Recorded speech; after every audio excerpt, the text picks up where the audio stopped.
This is Straight Talk with T&T. It's gonna be beautiful. You may have heard much irrelevant, distorted, and even false information. Get your facts straight. But now it's time to talk the facts. Nothing but the facts. And the truth, the whole truth, and nothing but the truth. I want the truth. You can't handle the truth. Now it's time for Straight Talk with T&T. Well, here we are, a maiden program, a new program, our program called Straight Talk with T&T. T&T stands for Teeboom, yours truly, and Mr. Tolksdorf. Mr. Tolksdorf, co-host, who will be here with me most of every time. This, as you could hear from the introduction music, is Straight Talk. And if you can't stand the facts, you can't stand the truth, do not come on my show. With that, we have a guest, a very timely guest, Mr. Geoff Daly. Mr. Daly is the man of the hour, the man, the intrepid man, the man that goes on Pennichuck property, the man who gets the DES, Department of Environmental Services, riled up, the man who gets the Conservation Committee going, the man that goes against the grain, but I think the man of the hour. Geoff Daly, welcome to the show, our maiden show, Straight Talk with T&T. Thank you, Fred. Thank you for the opportunity. Yes, I have gone up against the Pennichuck, and I believe it's the right thing to do. The city has, over the years, wanted to obtain the Pennichuck property, and it's been a big fight. We should have, from day one, if we were going to consider it, purchased it, not eminent domain, and everything should have been out up front. Everybody should have known exactly what we were purchasing, what was on the Pennichuck properties, and how was Pennichuck made up of. Okay, but Geoff, let me stop you a second. First of all, before we get into the details, you can see your man wants to get right into the details. That's good. That's what we're after. That's what we're all about. Before we do, though, give me a little bit, give the audience a bit of your background. Okay. I moved up here from the New Jersey area in '93. I was the VP and general manager for a company over in Hudson, manufacturing process equipment all over the world. My background is in the aerospace industry, and I did a full 7-year indentured apprenticeship in mechanical and electro engineering at Decker Radar, Rolls-Royce, and British Aircraft Corporation.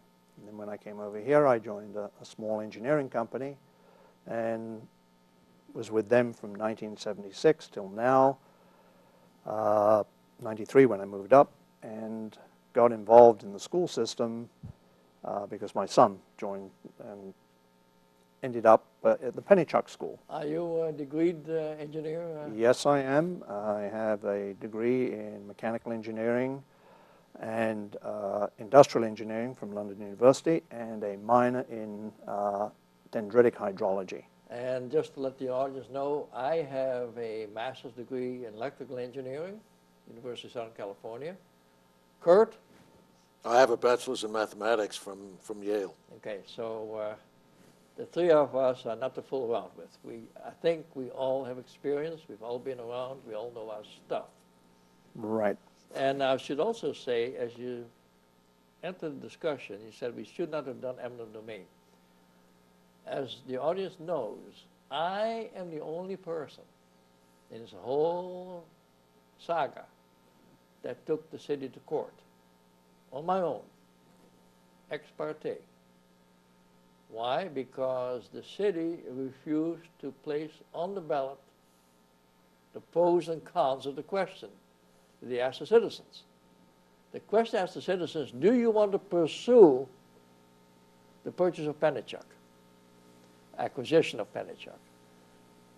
Well, citizens, there was no pro and no con. So what the citizens that voted on this got some information is whatever they gleaned from the newspaper or whatever they gleaned from whatever debates there were. Well, the newspaper was highly biased, says buy this company, almost at all cost. And so the vote was very heavily favored of pursuing the purchase. It didn't say you have to purchase. It says, paragraph 838, go ahead and look into it.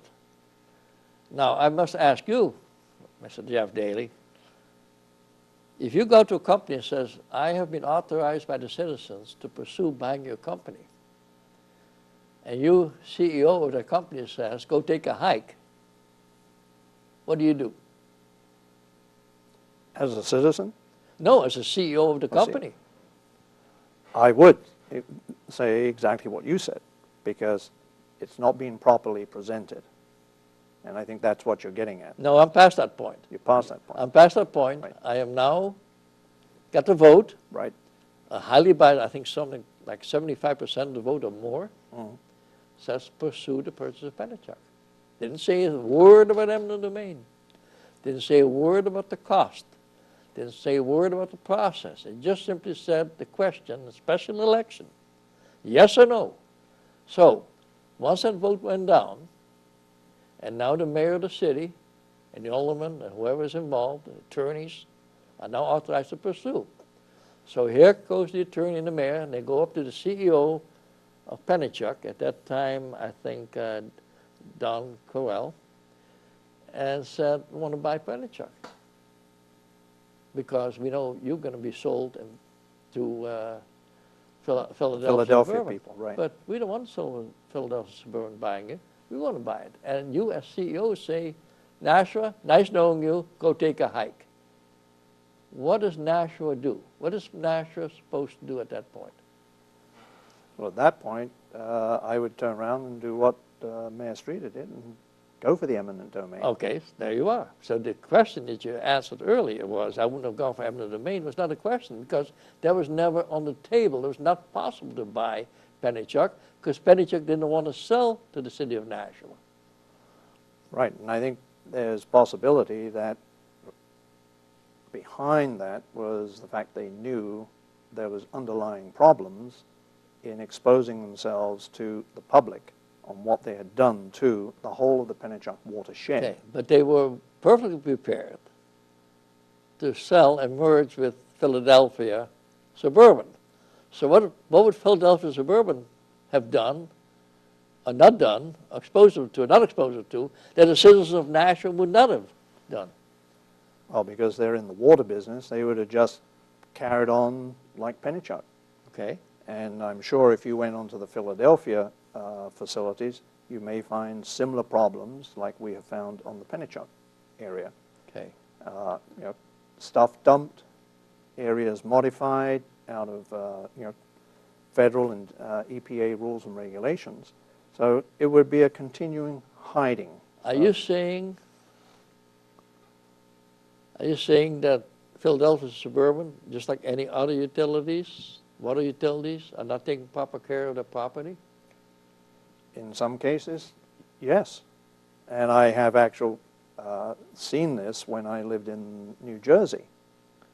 Up in the Wanacue area, there were areas where stuff was dumped on the watershed sites. And people complained. So I knew, from what you were saying, if Philadelphia took over, it would just be a continuation under another name. But if the city took over, there would be public exposure and an outcry about what? About the conditions? I would say everything. Everything. We know what's going on along Route 101.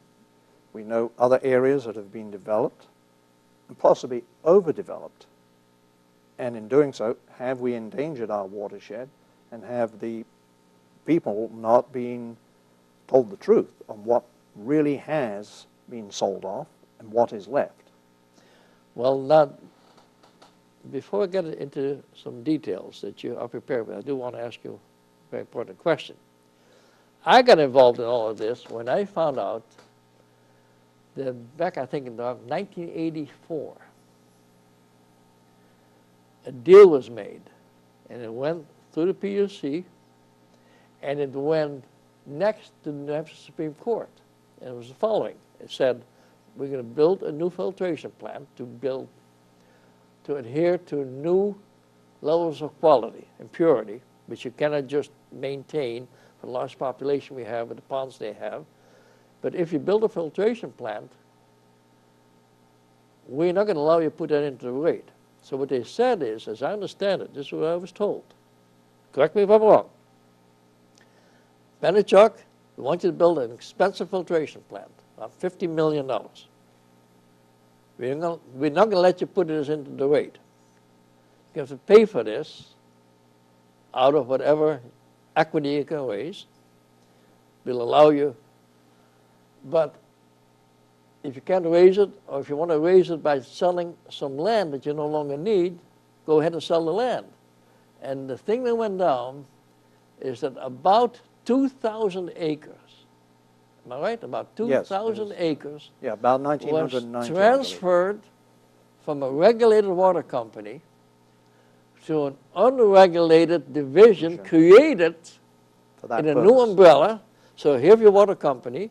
They created a corporate structure, transferred the land, 2,000 acres, to the umbrella corporation, which then transferred the land to the real estate development arm, unregulated. And get this, Kurt, you'll love this one. The cost to transfer that land was $39 an acre. In a Sasaka, in a report called the Rizzo Report, they reported that about 800 acres had been sold by 1990. Yeah, the early 90s. Yeah. And they transferred it for $39 an acre and sold it for an average cost of $20,000 an acre. All profit. Sounds like pretty good business to me. Some of which went into the filtration plant, but to tell you honestly, I don't know how much this, because in the current purchase, there's $60 million of long-term debt to pay for a good part of that filtration plant. Now, I must say, before I take a break, and then we'll get the detail, I must say one thing on the full disclosure. I am an intervener in the PUC proceedings, so I have a lot of knowledge. I am, however, also under non-disclosure agreements. I cannot talk about the settlement that's about to happen starting next week. I'm not to talk about any settlement terms offered. That's like non-disclosure under negotiation rules, state law, and security law. So you can't ask me any questions about what's going on, but I can certainly comment on the $39, the $20,000, and what I'd like to do after we take our break, Geoff, getting into how much land is left. Right. Okay. How much land is Nashua aiming to buy for a cost of $157 million? Plus the 60. Plus the 60 million, plus maybe some other debt that's not even part of the 60 million. But basically, the acquisition cost, just to take ownership as a single owner, City of Nashua is offering $157 million. What I don't know, Geoff, is what are we buying for that? With that, folks, we're going to take a short 5-minute break, and then we'll be back and into the details. This is Straight Talk with TNT, and my friend, if you can't stand the facts, you can't stand the truth, turn off the program, turn on CNN. See you later.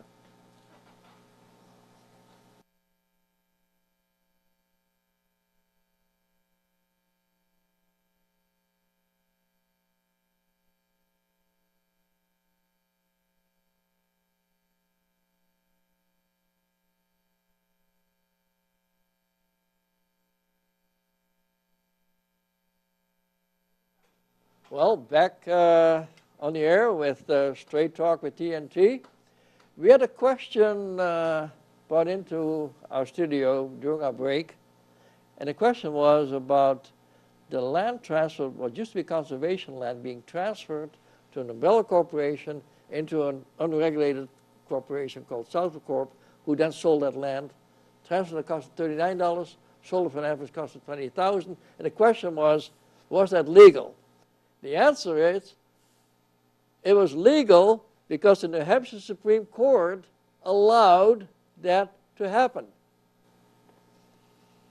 I mean, guys, if the New Hampshire Supreme Court tells you it's legal and the Public Utility Commission tells you it's legal, my friends, it's legal. You can question the ethics, you can question the morality, you can question the finances, you can question whether the citizens of Nashua got stiff. All the profits were generated in the subsidiary, in the unregulated subsidiary. Yes, and then that profit was, of course, shared back to the Bella Corporation.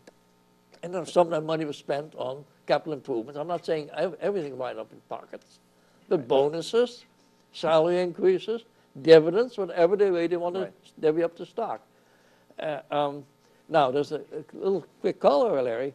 The mayor of the city at that time, who tried to defend the city's position that it shouldn't transfer, it was Mayor Orwell.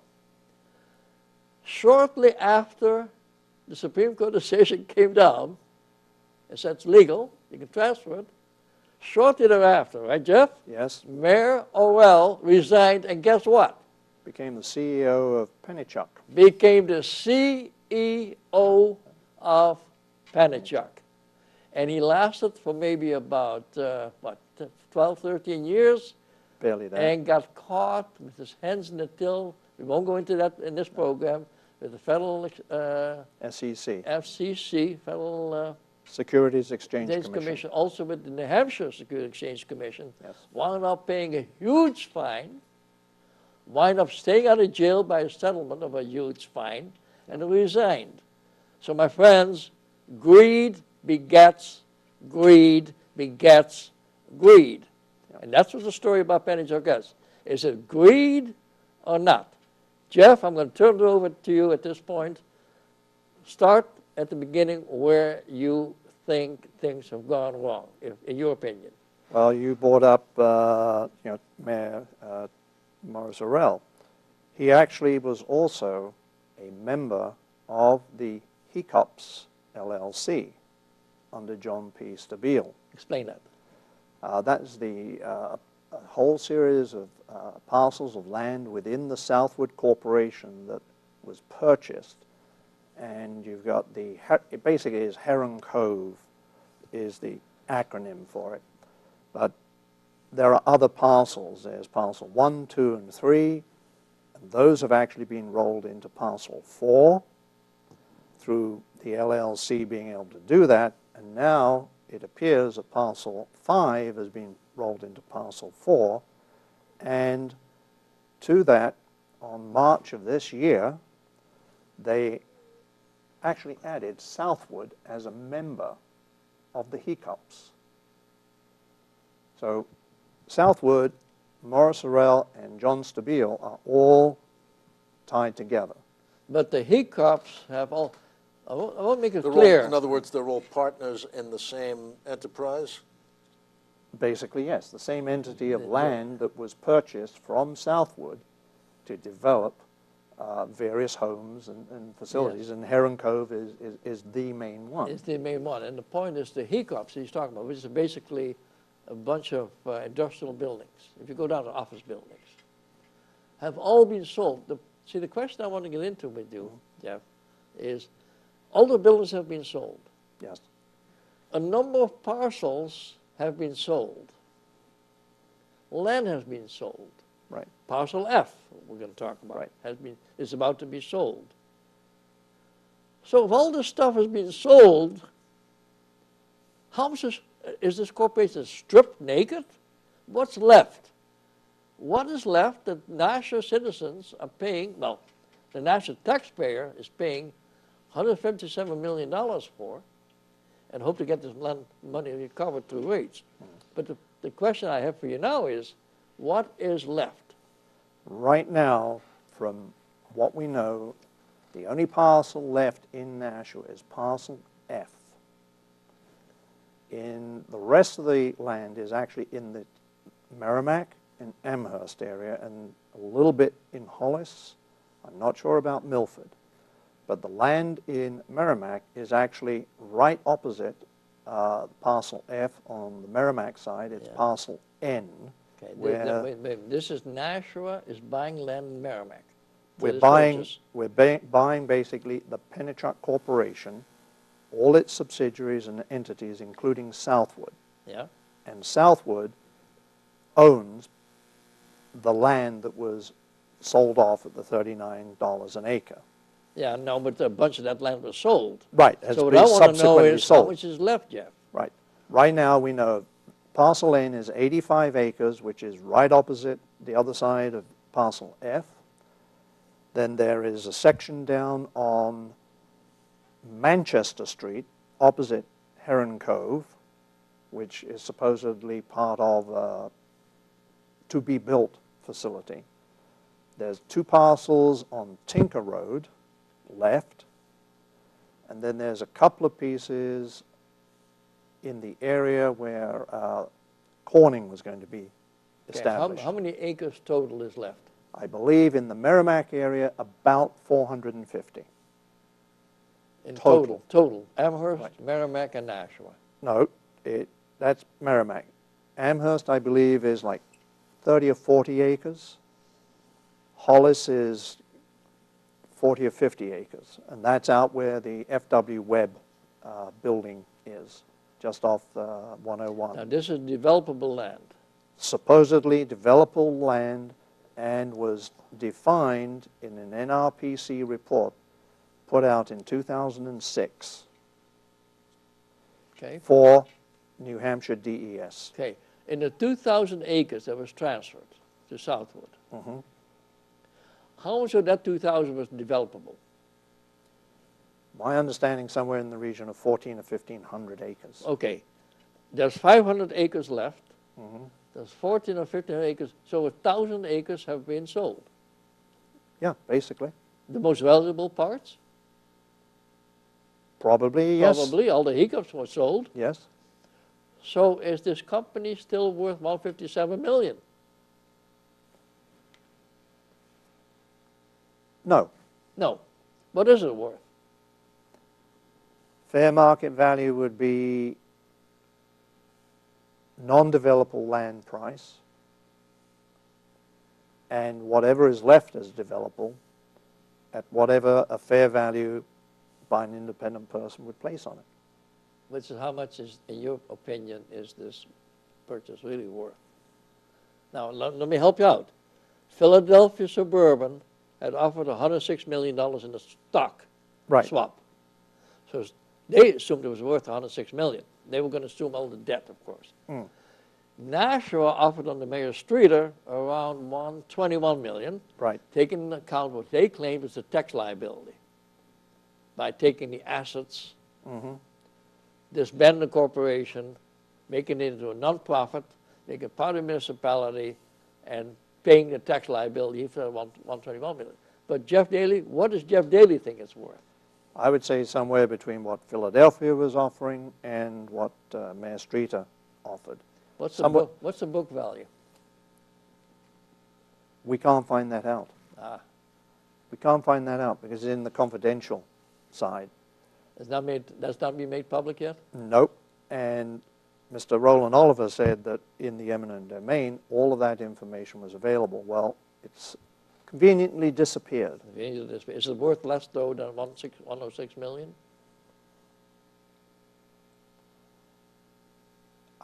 No, I would say probably about 106. $106 million. Yeah. Well, the way to go from 106, just to figure it out, you're a mathematician, the stock was trading for many years at around $20, $21 a share.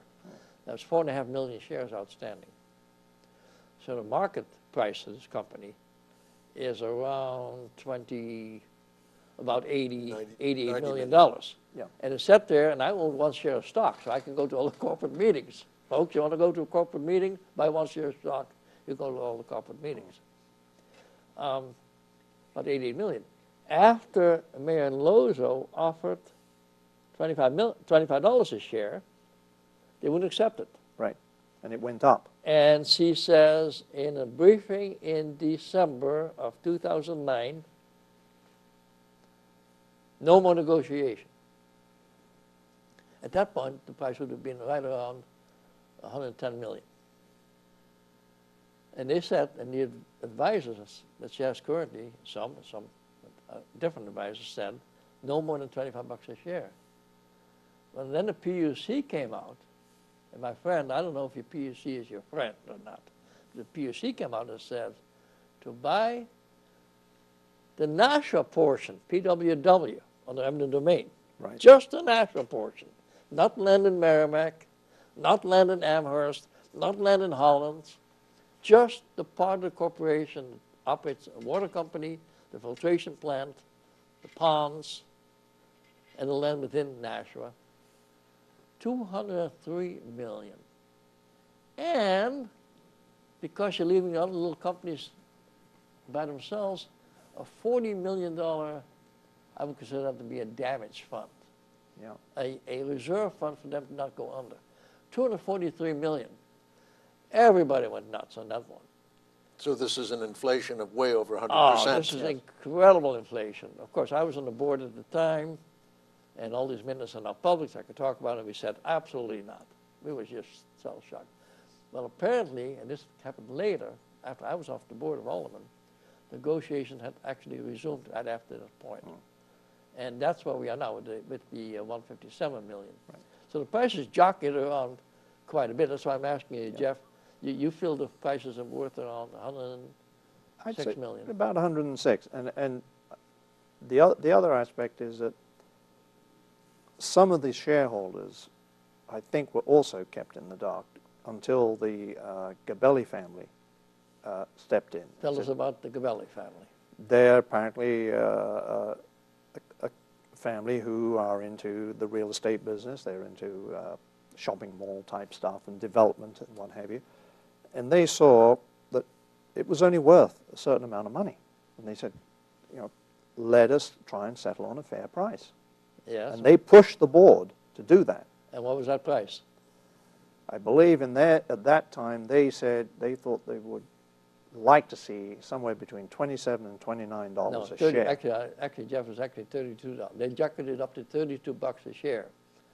32 bucks a share times 4.4 million is how much is 30? That's about 130. That's 144 million. 144 million.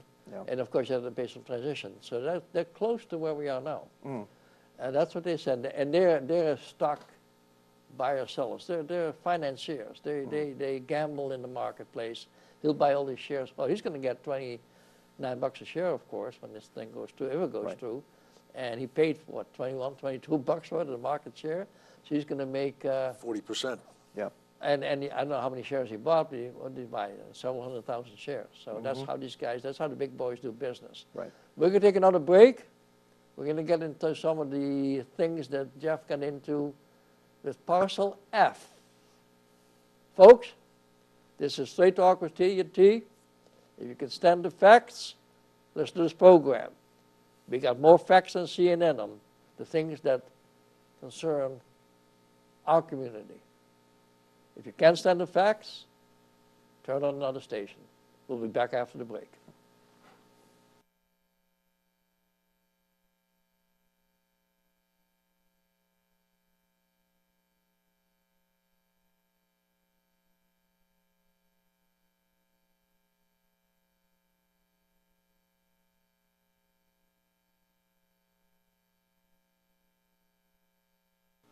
Okay, this is Straight Talk with TNT, where we deal with the facts and the details. We take our time. No chihuahuas in this program. So, we got into a lot of stuff, but now, Jeff, I'd like to get into what motivated you to get into Parcel F. Were you there before the maddening crowd and the petitions and when it was disclosed, did you come in as a Me Too, but a guy that knew these do? Tell us how you got involved and what you're doing with Parcel F. Basically, I got involved, and it all centered around what took place a number of years back with the Walmart debacle, when they wanted to flatten Building 19 and recompact all the land in and around an aquifer area, which is part of the Pennichuck Brook. Okay. And we did some hydraulics, we did some engineering, and found out that if they did compact the land, it was going to send all the water that is currently absorbed in the area around Building 19 out underneath the brand new to-be-built, federally funded Nashua Airport runway. And it wasn't built to take that type of load. And I saw the same thing, but didn't really understand fully at the time, could be happening on Parcel F, where, back in 2004, the Pennichuck Corporation went to the ZBA and asked for permission to build a 6.5 million gallon water tank. Okay, Jeff, I'm going to ask you to go to your chart. Okay. Because now we're getting into geography. I want to get into the facts and the details of this, Jeff. So we got the chart. Right. I presume we got the chart up. Yes. Explain the chart. Okay. Right now, I've got my little pointer on where the 6.5 million gallon water tank is. And this tank sits on part of Parcel F.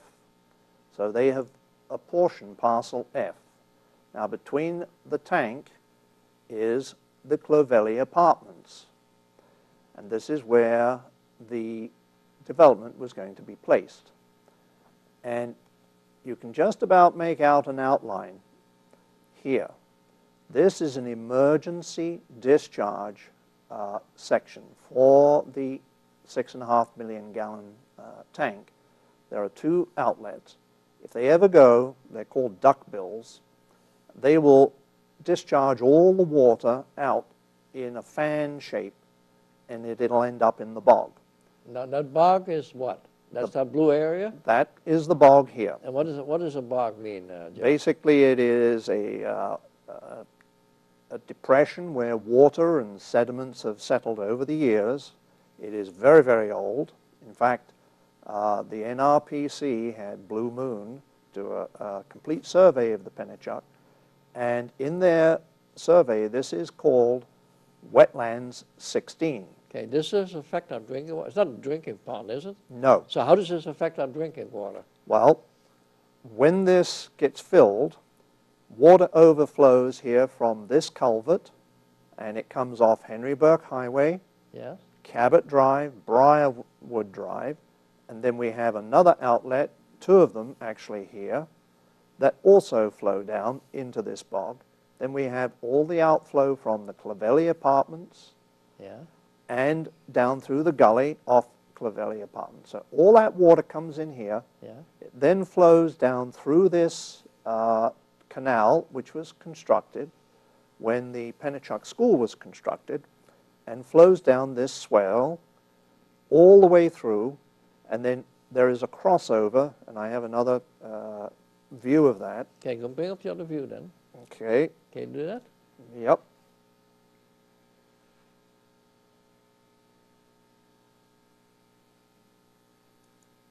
Oh dear.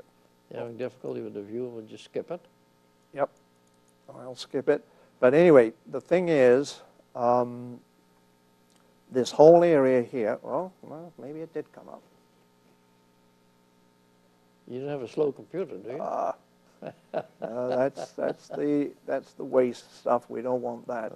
But the whole thing is, all of this land here, and I will say that the Hayner Swanson people who did the layout for the Hayden Green people did a nice topographical drawing showing this whole area in great detail. Yeah, but let's go back for a minute. Right. Get focused So anyway, on the drinking water. Right. So anyway, any water coming off this area and down through this swale flows into the wetlands where the natural springs are currently situated. And the other day we were down there, this water was probably 4 or 5 feet deep in this swale. Yeah. Wait a minute, there's runoff, there's pollution getting into this bog. Right. It's Off supposed to be a Concord holding Street, area for water, but Right. it overflows into, a swale. and what's the swale? The swale is like a big ditch. Okay, and that swale Is then going flows down into into springs? into the prime wetlands, which is part of the natural water springs that exist. And there are 7 of them flowing. I mean, that's the stuff you could bottle water in Yes. and sell water as Pennichuck water? Yes, and we actually have a video, a short video of that available for you. And we estimate about 50 gallons per minute. Can you show that video here? Too hard for you to get to. Yes, but it is available. And if you've got 7 of those at 50 gallons a minute, is approximately 500,000 gallons of water. I actually took a sample, had it checked by a young chemist down at MIT. Yes. His comment was very pure. Very pure what? Water. The spring water? Yes. Before it gets Before it bogged gets off in the bog. contaminated, and that water flows into the supply pond, which is this top part here, and that supply pond does not go into the water treatment plant. All the water that we drink comes down off the Harris Pond. The only time they use the supply pond is in an emergency. Yeah, let me ask you that question. How much water comes out of the Merrimack River and how much comes out of any of these Pennichuck ponds Okay, that we drink? right now the Pennichuck Waterworks have what is known as a Corps of Engineers permit to draw up to 30.2 million gallons per day from the Merrimack River.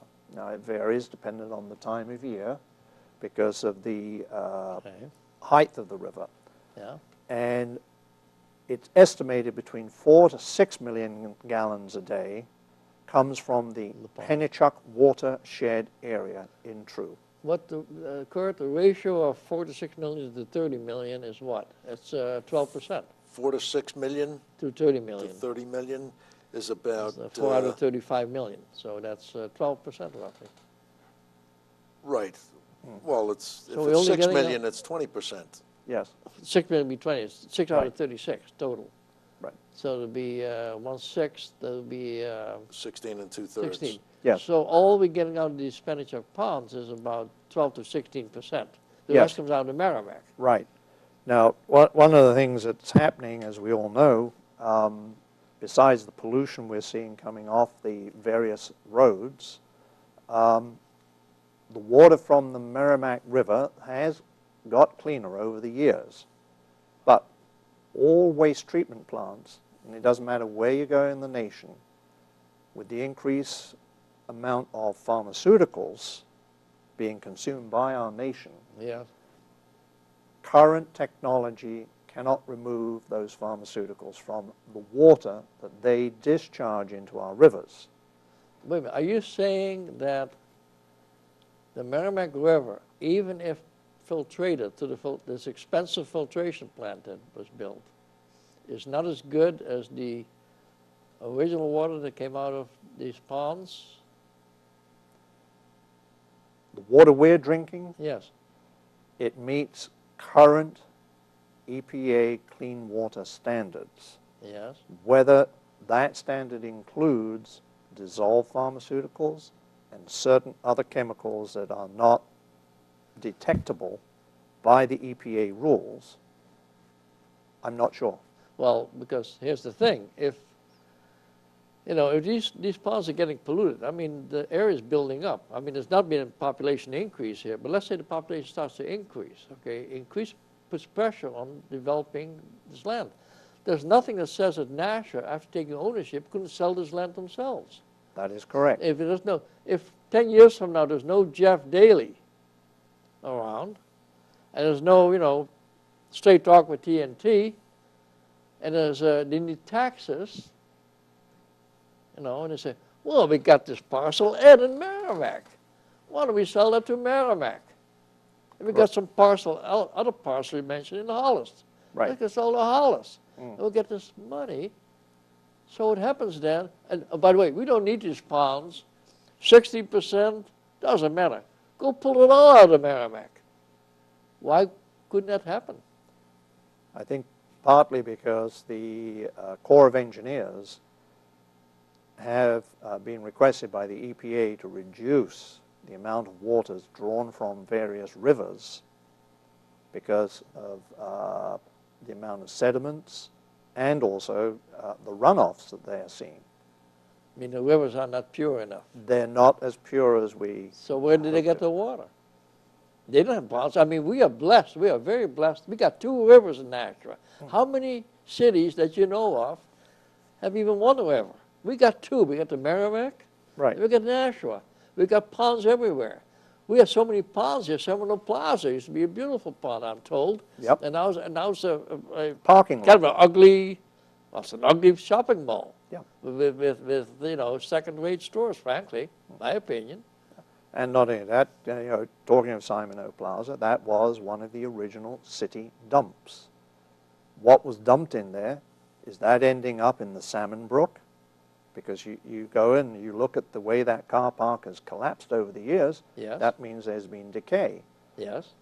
So as the water runs off and gets soaked into the ground, that water goes to the lowest level, which will be to the Salmon Brook. The Salmon Brook then flows out into the Merrimack. Yeah, through a pipe. Through a pipe, yes. Underneath. Anybody, by the way, anybody knows wants to know what we're talking about, if you go down Main Street and you stop in front of Seminole, what used to be Seminole Plaza, and you go to the right, where we're rebuilding Rotary Park, and my memorial is going to go in. We'll talk about that some other time. But if you stop, you hear a loud noise. It's the Salmon Brook you know, all the water from Salmon Brook flowing into well, at that point, still a pretty wide, big pipe. Right. But all that water goes underneath Seminole Plaza into the Merrimack. Right. Now, I imagine that's not the cleanest of water, is it? No, it's not, because you've also, when you go back up the Salmon Brook, it cuts underneath the various side streets and then goes right underneath the Everett Turnpike. Okay, we're going to take another break, and when we get back, we'll talk a little bit about pollution you found on Parcel F, and we'll talk about Parcel F a little bit more. Right. Folks, this is Straight Talk with TNT. This is our maiden program on public access television and blessed public access television to allow people like Geoff to go forward, because you haven't been invited to any other television shows, have you? No. But you are here, Geoff. Thank you. And we're going to have people listen to you. We'll be back after the break.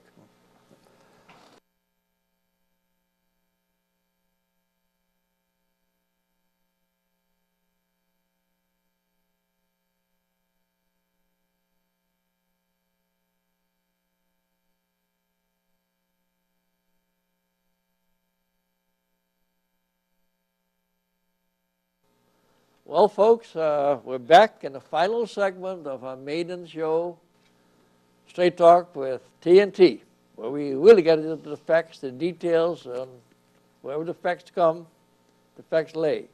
You can't send the facts, turn on Fox. Now, we're going to talk about Parcel F. To introduce Parcel F, we talked earlier about these parcels that had been transferred to Southwood. Parcel F was one of these parcels, about 33 acres. They got sold and nobody knew about it. Well, actually, Fred, it's the parcel itself that was sold is only a portion of the total Parcel F. How much is sold? They've got about 34 acres that was sold out of the total of about 80 acres. Okay, let's talk about the 34 acres. Then. Right. Okay, I'm glad you pointed this out. Now, that was a secret deal that nobody knew about, under non-disclosure. Right. To the credit of, and I think it was Alderman McCarthy, certainly the then commissioner, conservation commissioner, tried to buy Parcel F. That is correct. Kathy And Nelson was the chair at the time. And eminent domain took on its, what I call its ugly head, threatening everybody. And Correll said, you guys can hit us with eminent domain, meaning forced taking, I ain't selling anything. And the negotiations stopped. So unbeknownst to everybody involved, except those doing the deal, Pennichuck people, and people buying it, they sold Parcel F. Now comes the final steps in the Pennichuck acquisition. People want to know, what are we getting and what are we not getting? It's a question I raised earlier. People across Concord Street suddenly find they're living across Parcel F.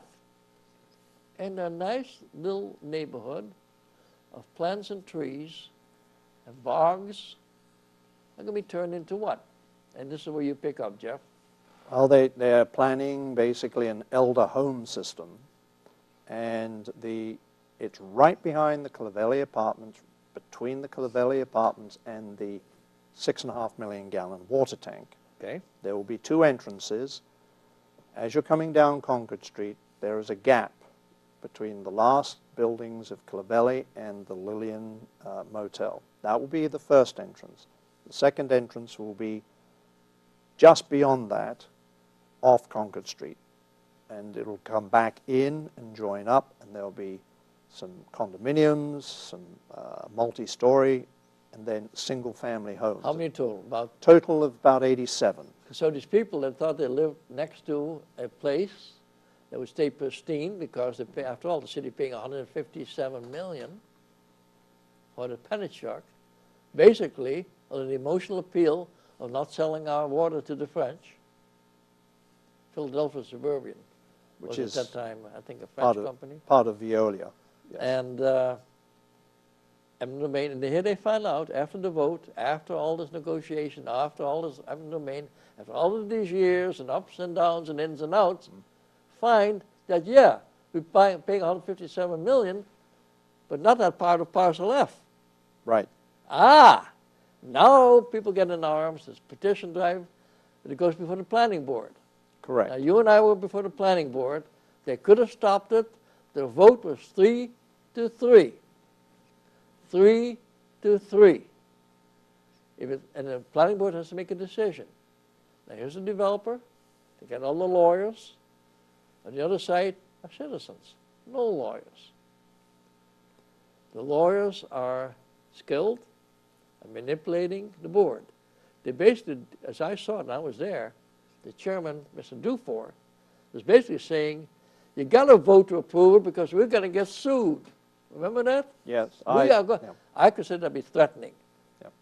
I think Dufour ought to step down. I think what he did was completely inappropriate. He was trying to force the vote on the threat of the board being sued. There was absolutely no evidence. Right.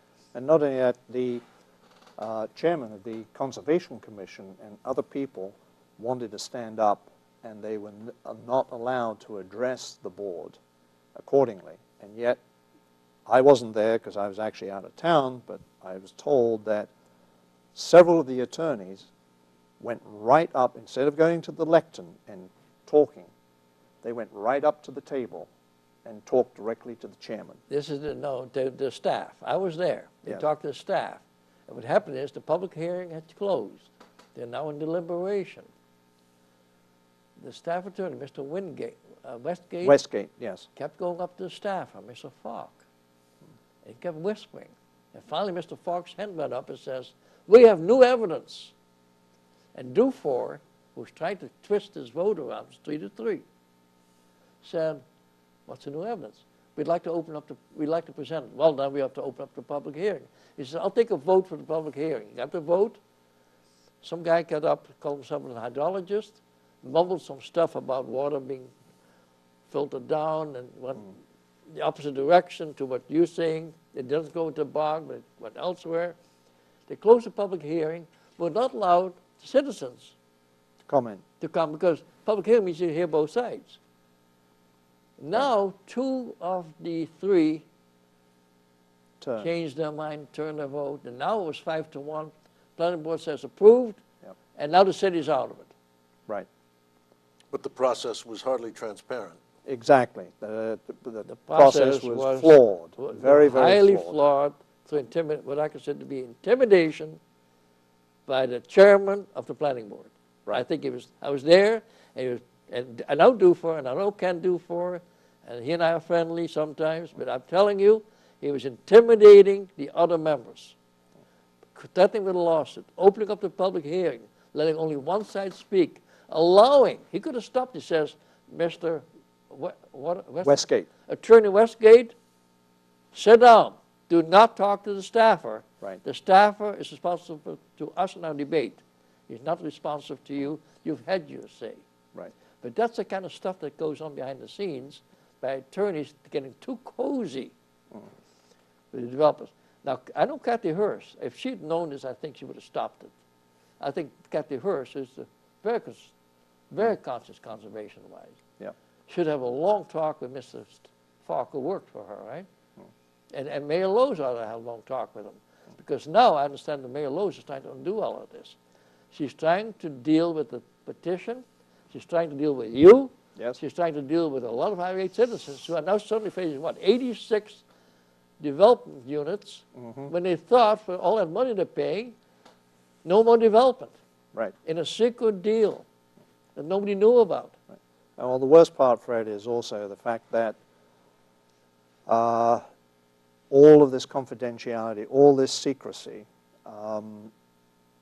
doesn't allow the citizens, whether it be in Nashua, Merrimack, Amherst, wherever, we are not privy to all these little ins and outs and dealings.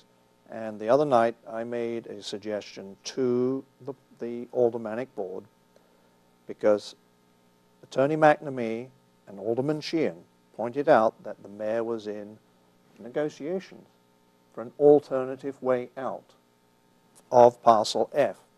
And I said, well, why don't we do a land swap?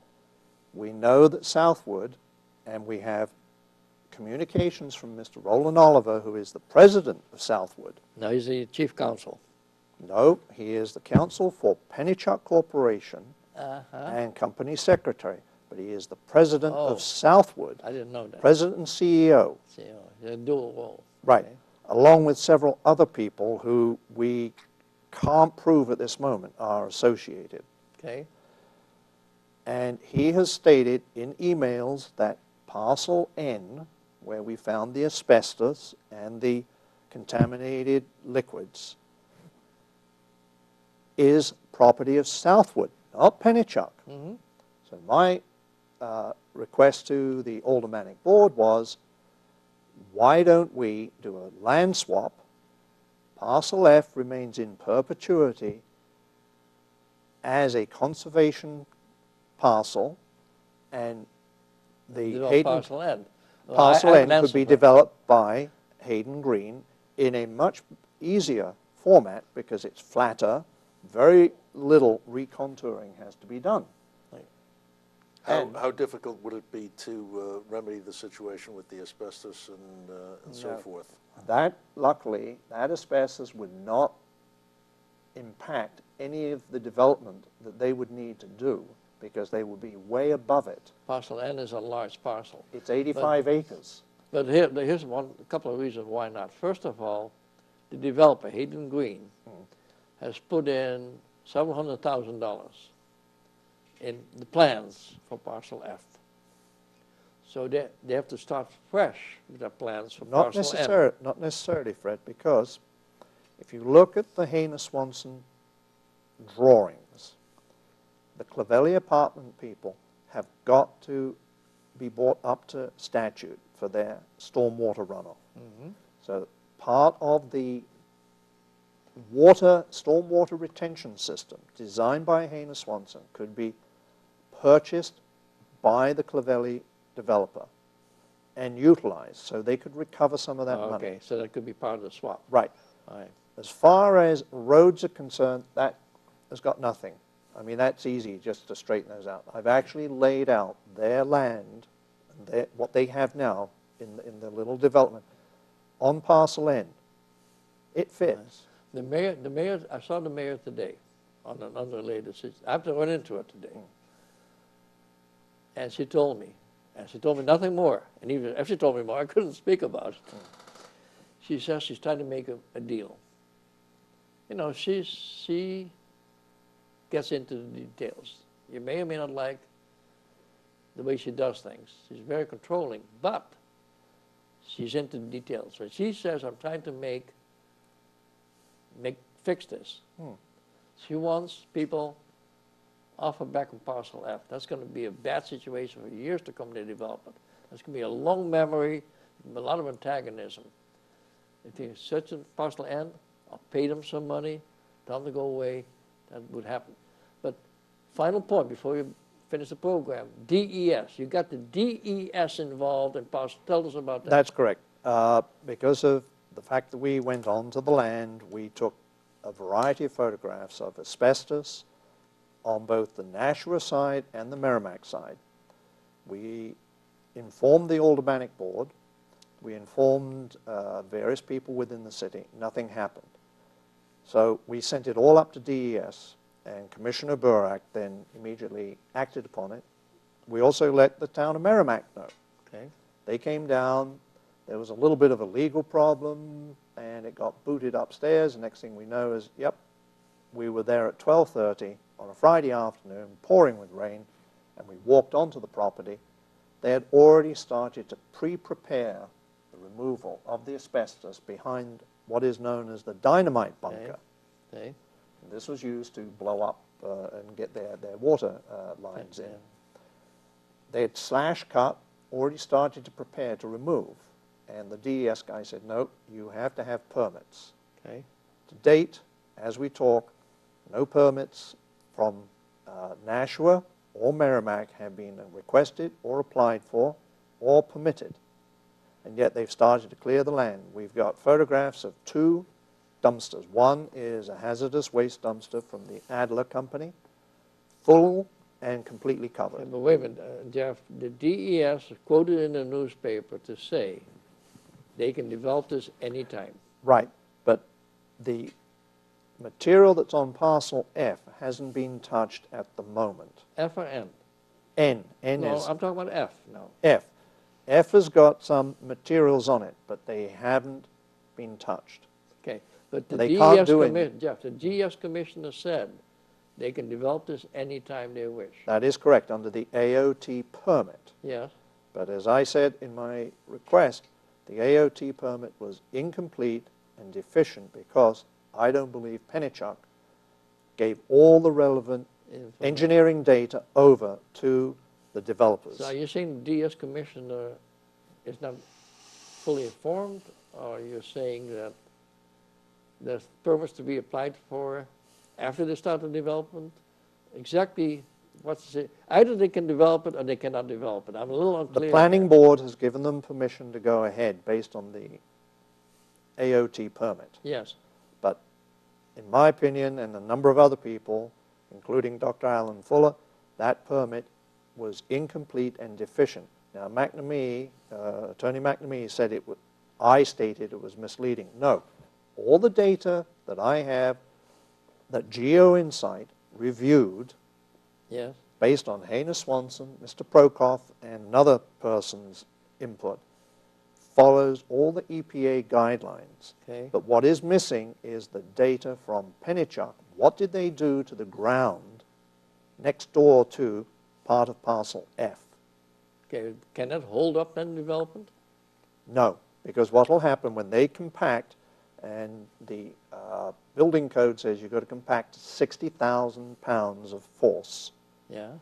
We're now going to build a wall from the Clavelli apartments right the way across, right to the 6.5 million gallon water tank. Yeah. Now, we know the water, the rains have been increasing, so that means we're going to get more water flowing off both sides of the facility. Yeah, but that's not my question. The question was, can they go ahead and develop? Right now, the answer is yes, Yes, they can. yes. DES cannot stop them. No, Okay. but they have got all the data and the paperwork, and we have made them think that there is a possible problem. And the problem is this compaction business. Compaction. And that's I a lot would, of money I would for them? think they would want to get their I's dotted and their T's crossed before Correct. they pour that much money into developing it. Correct. And I will say Mr. Westgate has listened on the last pass through the Conservation Commission where they refused to withdraw the DES letter. And maybe that's why the mayor is now concentrating more on seeing what can be done. Okay, what stop them is the cost, the compaction of 60,000 pounds per square inch? Is that the cost of doing that? Or? No, it is the fact that they're going to change the whole hydrology of the area. Well, but they have the permits then, so And- they can start development. Right, but we get one contamination into the bog, Yeah. then flows over into the natural springs. Yeah. And I've got the film you've up here got if an you want to have a accident. look. You've got an accident, yes. And then what? You're going to contaminate those springs. You're going to contaminate the rest of the supply pond. It's not worth the risk. It's not And worth they the could be risk. sued? Yes, Well, developers usually are. They develop and they're gone. The Yep. developers in, developers out. right. Who's left with the risk? The owners of the property. And they will then sue the city for allowing it to go ahead. Oh, okay. Well, Do you want to folks, have a look at the video of this water springs, just so as an let's see the ending? video. We're close to the end of the show here, Jeff. Okay. Can we see the video? Yes, so explain the video to us. Okay, this is the natural springs in the Pennichuck area, and this one is fully flowing at about 50 gallons a minute. And we'll move over and you'll see another one just amongst all those tree parts there. Yeah. And you can see all the dirt and the slime.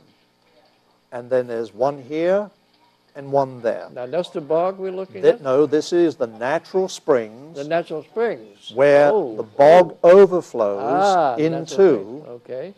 and is a crossover pipe from the Pennichuck School.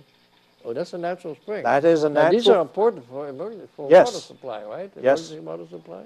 and there was one here, and there's another one a little further up, which just behind this area here, And you're saying that is being polluted now? is being polluted by the overflow from the bog area through the swales via the Pennichuck And that's School. happening now? And that's Happening only now. going to get aggravated with the development? Yes, and it Isn't- will be isn't- further aggravated. Are those springs protected?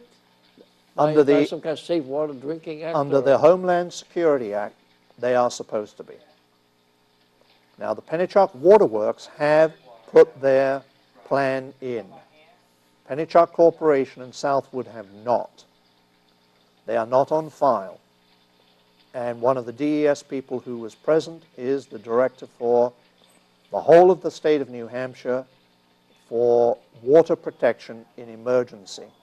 I'm not sure I would want to drink that stuff out of a bottle. Well, I actually took the one that you see there that's flowing, and it's pure water. The chemist said, I mean, coming out of the spring is pure water. But when That it gets water into there. into the rest of the water, it's not so clean anymore. no. And that water flows from here into the supply pond and then over the dam and into the Merrimack River. Jeff, we're going to finish the program. I It's appreciate wonderful. your time. Thank you. This is our maiden program. We had video. We had, a projection of a map. You know, this is experimental for us. I hope the audience enjoyed it. I hope you learned. I hope we brought you some facts. We opened your eyes. Jeff, thank you very much. Kurt, see you next time. Audience, stand by. You'll see the schedule, I think, on the internet, on the public access TV. You call the station. This show will play maybe 5, 6, 7 times. Settlement meetings are taking place starting next week. There'll be a lot of attention. Everybody's well aware of Parcel F. Everybody wants it to get settled. Everybody's embarrassed about it. We hope you enjoyed the program. This is Straight Talk with TNT. No 2 hours in this program. We'll see you next time. Goodbye.